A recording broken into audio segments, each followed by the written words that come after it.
नमस्कार मित्रों, मैं प्रोफेसर डॉक्टर दिनेश गुप्ता आज एक ऐसे कैलेंडर के बारे में बताने जा रहा हूँ सर कि ये जो कैलेंडर है इसकी खासियत है। कैलेंडर आपने अब तक बहुत सारे देखे होंगे, लेकिन ये कैलेंडर की खासियत है कि हर महीने बच्चों को या जो लोग कुछ करना चाहते हैं जीवन में उनको एक टास्क मिलता है। जैसे जनवरी का महीना है, ये एक नए बिगिनिंग होता है, तो सेट न्यू गोल, सेट न्यू स्मार्ट गोल के ऊपर है जो पहला कि लोग बोलते हैं ना कि किसी ने सवाल पूछा था सर मुझे कि एक वर्ष म्हणजे किती, तर एक वर्ष म्हणजे 365 संधि, एक साल बोले तो 365 अवसर है। और ये पूरा का पूरा महीना जो है ये अवसरों से घिरा पड़ा है। जैसे यहाँ पर बताया गया है, ये जो ओनली एस नैपकिन बुक के द्वारा बनाया गया ये कैलेंडर है, टेबल कैलेंडर, जिसका फेब्रुअरी जो है फील गुड।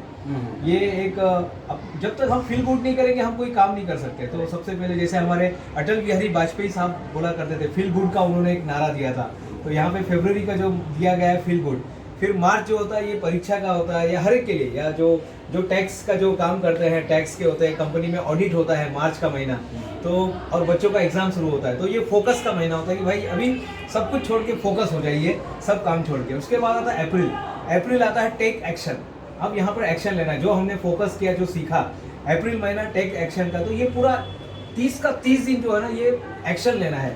छोटे छोटे काम जो बचे हैं, पुराने जो भी है, एक्शन लेके शुरू करना है। फिर मई है, ये हिस्ट्री बनाने का है, फिर से यहाँ पर अपने आप को रिफ्रेश करके नया हिस्ट्री लिखने का महीना है।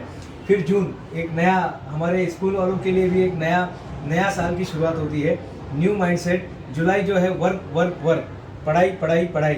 अगस्त जो होता है ये फ्रीडम इज़ नॉट फ्री, ये एक आज़ादी का महोत्सव का महीना होता है। तो अपनी आज़ादी को हम कैसे बनाएं, तो उसमें डिसिप्लिन लेकर आना, ऐसे कुछ अलग अलग चीज़ों को काम करना है।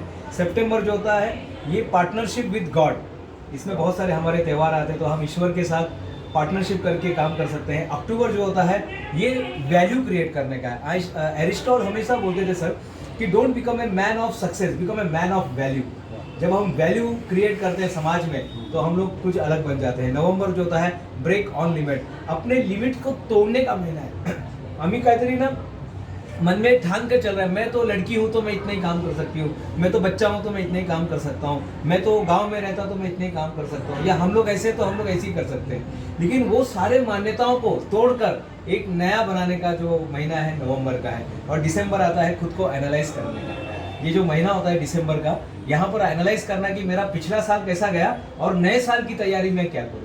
तो इतना ज़बरदस्त ये कैलेंडर बनाया गया है मी मोटिवेटर इस संस्था द्वारा। मैं सर आपको साधुवाद देता हूँ, बहुत बहुत साधुवाद कि आपने इतना अच्छा टेबल कैलेंडर बनाया, और सर आपके हाथ से इसका इनॉग्रेशन किया गया, आपने अपने कर कमलों से, आपने कर कमलों से सर ये जो ओनली एस नैपकिन बुक के द्वारा जो, और ये सबसे बड़ी बात है, ये कैलेंडर के लिए आपको कोई पे नहीं करना साहब, इसको ऑलरेडी किसी ने पे कर दिया है, बस इसको आपको फॉलो करना है। इनका मोटो बहुत सिंपल है, क्योंकि ये समाज में अगर ये मछली देते हैं तो ये सिर्फ एक दिन पेट भर सकते हैं, लेकिन ये सिखा देते हैं मछली कैसे पकड़ना है तो जिंदगी भर पेट भर सकते हैं। कहावत है ये, अगर कोई आपको सिखा दे कि रोटी कैसे बनाना है तो हम तो जिंदगी भर खाना खा सकते हैं। तो सर आपने तो वो रोटी को बनाना ही सिखा दिया इस कैलेंडर की माध्यम से। बहुत बहुत धन्यवाद सर। हमेशा आप आपके लेक्चर हम लोग सुनते थे, आप बोलते हैं कि मौका बनाना सीखो। अगर आप मौका बना देते आसानी से चौका सिक्सर जो भी आपको एम अचीव करना है आप कर सकते हैं। निश्चित तौर से आपने बहुत अच्छे से इसको प्रेजेंट किया सर। हम लोग हमेशा कहते हैं कि समारंभ असो वाढदिवस ओनली एज बुक है, और उसका मकसद ये है कि आप हमेशा खुश रहिए। और आने वाला साल जो आप 2023 की बात कर रहे हैं हम लोग, एक अलग साल आपके सामने उभर के आएगा निश्चित तौर से। आपको बहुत बहुत धन्यवाद sir. Thank you so much sir.